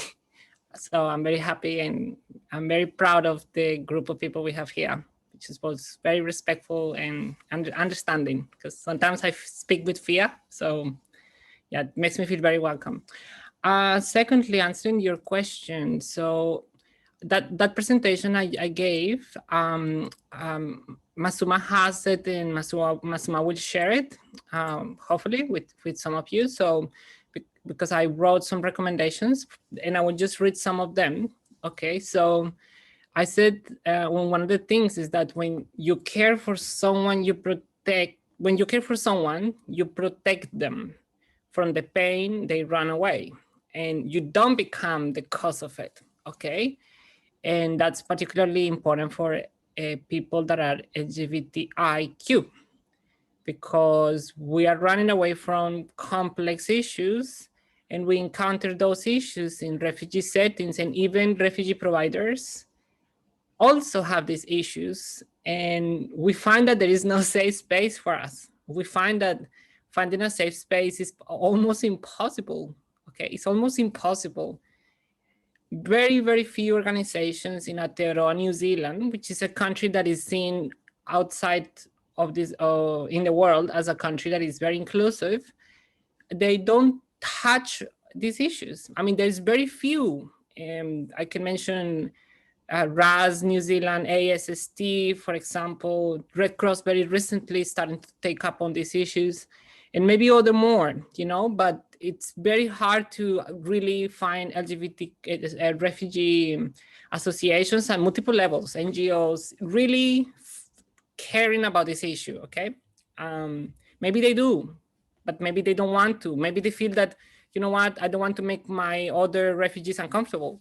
This topic is so taboo that, let's not talk about that, as if queer people would disappear if it's ignored, I mean, just imagine that same approach to Rohingya refugees, because they don't have a country to call, home in the sense of, because of stateless.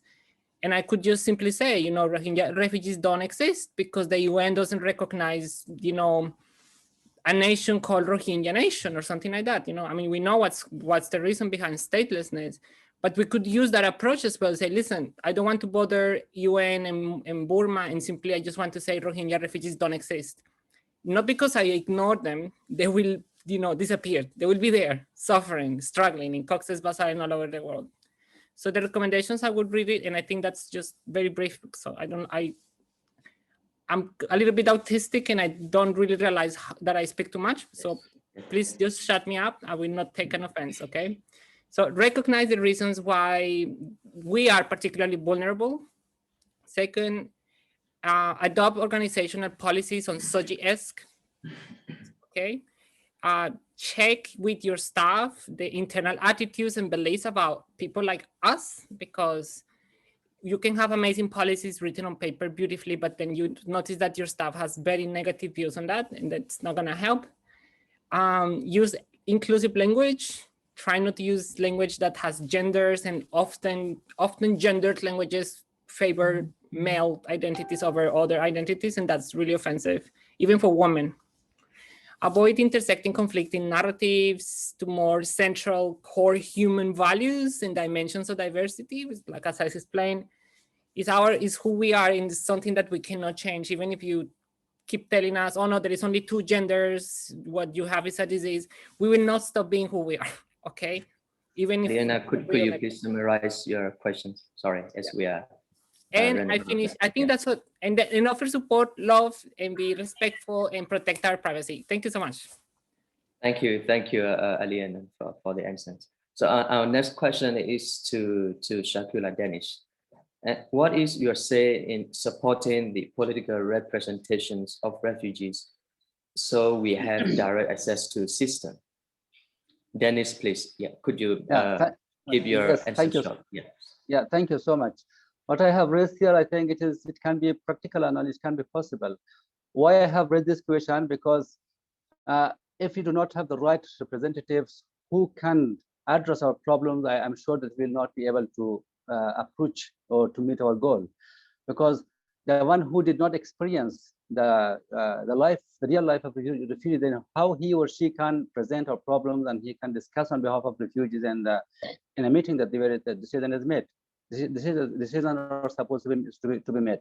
I'm suggesting that it is possible if you are advocating and through APNOR, through other entities, even we can have our representative to the United Nations main office, because we have to have our representative there. They should advocate on behalf of the refugees. They have to fight on behalf of the refugees. Otherwise, we will not be able, because we are somehow pending. There is nobody who are directly in the meeting to raise our problem, to discuss on behalf of the refugees. So if you advocate the same, now we have APNOR who are advocating on behalf of refugees. We can have our representative to the, for example, if you are living in India, then if you are advocating, then we can have our representative to the education sector, at least in a primary school, maybe to the higher, I think, education, at least to share the problem and also to raise the problem, to advocate on behalf of the refugees, children, and also young generation. The same we can have even to the United Nations. I think this is somehow we should propose it, and we have to fight for that, and we have to follow up that. I'm sure we will have this ability, this chance to have our representative to any, I think, kind of related departments. Yes, thank you very much, Dennis. We go to next questions. Next question goes to Najiba from Aliena. How do we join refugee education group, and till when is the campaign running? Najiba, please. Sure, I'll probably answer it quickly, seeing that we're really running out of time. So for those of you who's interested to actually join our refugee education interest group, please do get in touch through an email, which I have shared in the chat function books, and I will share it again. We actually have a form which you will fill, and for you guys to actually join and read our terms of reference, and you will be part of the regular conversation around education support for refugees. And the campaign is going to actually run for another month. So our vision is to finalize the campaign by the end of July. Thank you. Thank you, Najiba. We go to next questions. It's from Ali to Nawid. What is the biggest barrier to access education? Nawid, please. Thank you, Haiso, and thank you, Ali, for asking the question. Actually, before July 2014, the amount of refugees who got resettled to Australia was different. It was a speed procedure, but during that period of time before 2014, the refugees were stuck in Indonesia for 2 up to 3 years. But after that, changes in the rules of in the Australian government, after 2014, the refugees are staying in the host country here in Indonesia for a long period of time. So the agreement or the regulation between Indonesian government and the UNHCR was designed before 2014. Based on the UNHCR ID card that the refugee kids are having, they do not allow to go to school or to go to university. That was for a short period of time, for 2 to 3 years. But after that, there's no changes. So nowadays, these years, when the refugees are here for 10 years, 12 years, 8 years, still they do follow the same regulations, which was before 2014. When it comes to the refugee education centers, our certificate is not a formal or official or known certificate for the kids. And also the barriers for the refugee education centers is lack of staff, lack of equipments, materials, and facilities that we can provide and apply somehow similar to the standard curriculum, as it's mentioned in my speech before. Thank you. Thank you very much for the answers. And And as we see that we have a lot of comments in the chat box as well, but they are not directly to for the question. So, and we still have questions. Probably I leave it to Najibar to also answer the questions and the same time closing the discussions. Thank you. So thank you very much, Haiso, and thank you very much, first of all, to all of the participants that have actually joined us for this webinar. And then I also would like to thank our speakers. And again, our speakers were joining from different parts of the Asia region. We've had people from New Zealand, from India, from Japan, from Cox's Bazar, you know, from Thai-Burma border, from India, from Afghanistan, from Malaysia, from Indonesia, all around the Asia region. And I think this itself really indicates how important it is for us to have this space to be able to make this conversation, not only to share our pain, as Eliana was referring to, but also to come down to strategic decisions and strategies that can help and support, you know, the pain that we are suffering, the kind of issues that we are experiencing, not only about access to education, but also other needs in our life, which could include shelter and food and the other basic needs. So we've heard, you know, such an interactive discussion from our speakers today, and I would like to thank each and every one of you again for giving up your time. I do understand that, you know, refugees have been volunteering their time for decades, and this kind of work that each and every one of you do doesn't come from a paid role. In fact, it's coming from a volunteer role because of the passion you have, because of the commitment that you have to the refugee situation, and more importantly, because of the experience, the first living experience or lived experience that you have, that you think it's important to share. I do understand that we are over time. I'm going to have a very quick closing, wrapping up message. First is that, you know, for those of you who are refugees in this call, I would like to really ask you to join APNOR. For those of you that are interested to hear much more communication from APNOR and be included in the activities of APNOR, please feel free to email Masuma on apnor.refugees@gmail.com. So we have you in our mailing list, and also we have you in our communication. So when there are, you know, opportunities, activities that are running, we can be in touch with you. And for those of you who's interested to support the education campaign, once again, I would love to really seek your support in joining, you know, the fundraising page, either put your own kindly donation to it, or share it with your other friends and colleagues who can, you know, put the donation to support, you know, the challenges that all of the speakers shared with us today, you know, from different parts of the Asia region. And also for those of you that are interested to be part of the refugee education group, please again email us. We are looking further for further conversation. You know, this is not going to be a one-off conversation. This needs to happen much more often for us to come down with real solutions.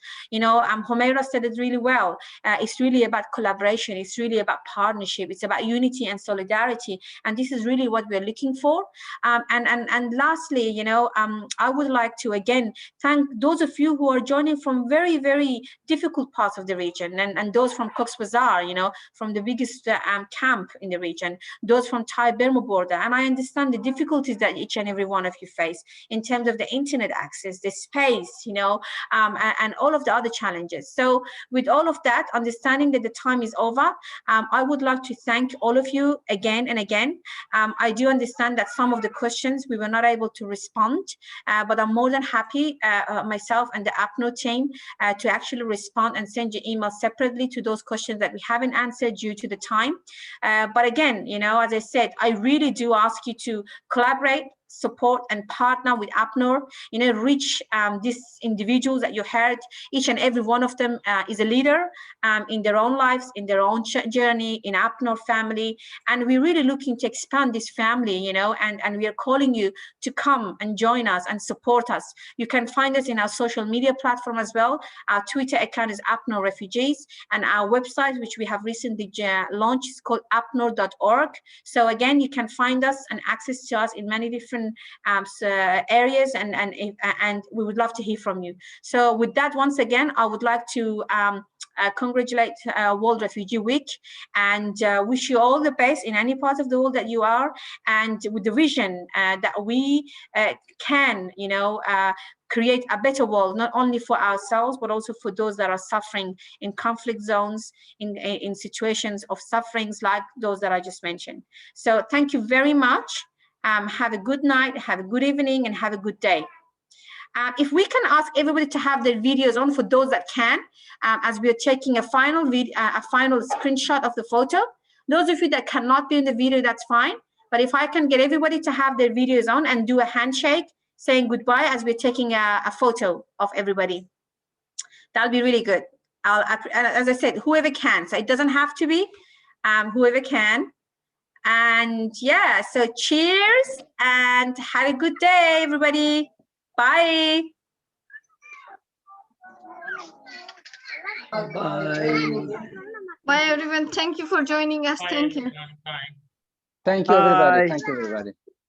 Thank you. Thank you. Thank Thank you. you everyone for your time. Bye. Welcome for next time.